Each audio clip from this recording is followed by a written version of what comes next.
เทคนิคการเกโจทย์เนื่องในของผู้สอบเสนักเรียนเก่งขั้นแขวงเวียงจันทน์เนาะในข้อที่4ว่าจงเกสมผล2อีลบ2ส่วน2024เนาะบวก2อีลบ3ส่วน2023ไปจนฮอด2อีลบ100ส่วนให้กับ1,926เท่ากับ99เนาะว่าคำตอบจะเป็นเท่าไหร่มาเบิ่งวิธีการเลย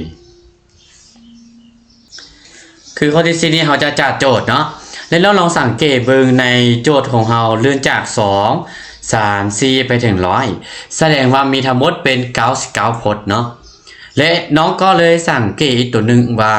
ถ้าเอาลบ1ใส่ทางหลังขึ้นพุ่งหวนไปจะได้2026วันนี้วันนี้2023นะขออภัยก็จะได้เป็น2026คือกันอันนี้ก็เป็น2026อันนี้เป็น2026แสดงว่าต้องลบ1เข้าทั้ง2ภาคแล้วเนาะเราก็เลยได้เป็น2x ลบ2ส่วน2024นี่มาลบ1และ2x ลบ3ส่วน2023ลบ1เนาะบวก2x ลบ4ส่วน2022ลบ1อันนี้ก็บวกจันไปจนฮอด2x ลบให้กับ100ส่วนให้กับ126ลบ1เท่ากับ99ลบ99เนาะเพราะว่าเราลบ99เข้าไปแล้วก็ทางเบื้องซ้ายเนาะจะเอามาแจกเป็นแต่ละพจน์เป็น111เนาะแล้วเขาก็ขึ้นพุ่งวันไปเลยเนาะ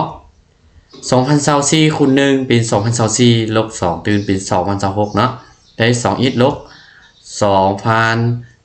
2026นี้ส่วนให้หยัง2024และอันนี้ก็จะได้เป็น2อีกลบให้2026เนาะก็มาส่วนให้กับ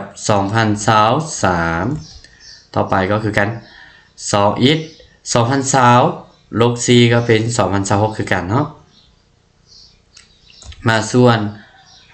2022บวกจันจนไปฮอดหยัง2อีกลบ2026นี้ส่วนให้กับ1926เท่า0และเราก็เอา2อีกลบ2026นี้ออกมาเป็นส่วนคูณเนาะ2อีกลบให้กับ2026นี้ออกมาเป็นส่วนคูณทางในก็ยังเหลือ1ส่วน2024มาบวกเนาะ1ส่วน2023บวกจันจนไปฮอด1ส่วนให้กับ1926เนาะอันนี้เท่า0เวลาเราถอนไปนี้จะได้0หารพวกนี้จะเท่า0หมดเรายังเหลือได้2x ลบ2026นี้เท่า0เนาะ2x 2026ย้ายไปทางขวาเป็นบวก2026เราก็เลยถอน x ได้เนาะได้2026นี้หาร2ออกเป็น1013ฉะนั้นขั้นตอนของข้อนี้เนาะเราจะได้ใจผลแล้วแม่นบ่